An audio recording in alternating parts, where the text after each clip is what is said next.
आज की कहानी का नाम है अब पछताए क्या होए।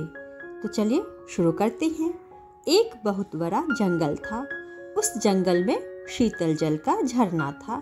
जंगल में बहुत से जानवर, शेर, चीता, हाथी, बाघ, लोमड़ी, खरगोश, हिरन, ऊंट, नीलगाय आदि रहते थे। जंगल की एक गुफा में एक शेर शेरनी अपने दो नन्हे नन्हे शावकों के साथ रहते थे। शेर शेरनी अपने बच्चों को बहुत प्यार करते थे। जब शेर के बच्चे अपने माता पिता के साथ घूमने निकलते तब उन्हें देखकर जंगल के दूसरे पशु भाग जाते थे। शेर शेरनी अपने बच्चों को गुफा में छोड़कर जंगल में शिकार करने जाया करते थे। वे अपने बच्चों को अकेले गुफा में निकलने को मना करते थे, लेकिन बड़े बच्चे को यह बात अच्छी नहीं लगती थी। वह सोचता था कि हमसे सारे जानवर डरते ही हैं, तो फिर हम क्यों चुपचाप गुफा में पड़े रहे।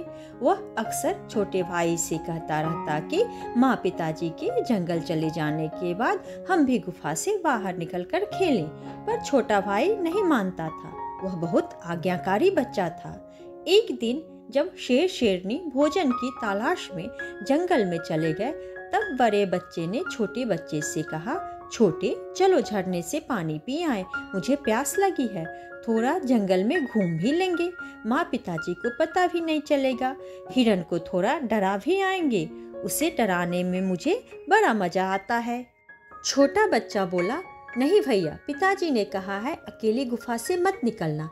बड़े ने कहा, मैं अब बड़ा हो गया हूँ, फिर सभी जानवर भी तो हमसे डरते हैं, अकेले जाने से क्या होगा। छोटा बोला, माँ पिताजी बड़े हैं, वे हमारी भलाई ही चाहते हैं, बड़ों की बातें माननी चाहिए। बड़ा बोला, डरपोक कहीं का, मैं तो चला पानी पीने, तुम रहो अकेले। बड़ा बच्चा गुफा से निकला और झरने के पास चला गया। उसने भर पेट पानी पिया, फिर झरने के किनारे इधर उधर हिरणों को खोजने लगा। उस दिन जंगल में कुछ शिकारी आए हुए थे। उन्होंने शेर के बच्चे को अकेले जंगल में घूमते देखा तो सोचा इसे पकड़कर किसी चिड़ियाघर में बेच देने पर बहुत पैसा मिलेगा। फिर शिकारियों ने शेर के बच्चे को चारों ओर से घेर लिया और कंबल डालकर पकड़ लिया। उसे कंबल में लपेटकर रस्सियों से बांधकर वे उसे लेकर शहर चले गए। उन्होंने उसे शहर के चिड़ियाघर में बेच दिया। इधर जब शेर शेरनी वापस गुफा में लौटे तो बड़े बच्चे को गुफा में न पाकर उसे जंगल में बहुत खोजा, पर वह नहीं मिला। चिड़ियाघर में शेर के बच्चे को लोहे के एक बड़े पिंजरे में बंद कर दिया गया। वह बहुत छटपटाया, घुर्राया, पर कोई फायदा नहीं हुआ। उसने पिंजरे को तोड़ने का भी बहुत प्रयास किया, पर लोहे का पिंजरा टूटा नहीं। उसे अपने माता पिता की बहुत याद आई। वह बहुत पछताया, पर कोई फायदा नहीं हुआ।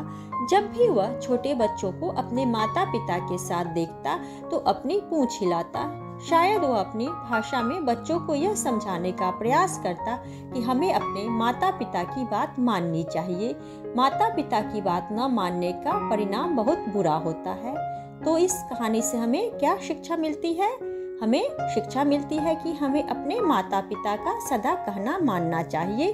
जो बच्चे अपने माता पिता या अपने से बड़ों की बात नहीं मानते, वे बाद में अवश्य पछताते हैं। अगर आप लोगों को यह कहानी पसंद आए तो वीडियो को लाइक करें और चैनल को सब्सक्राइब करें।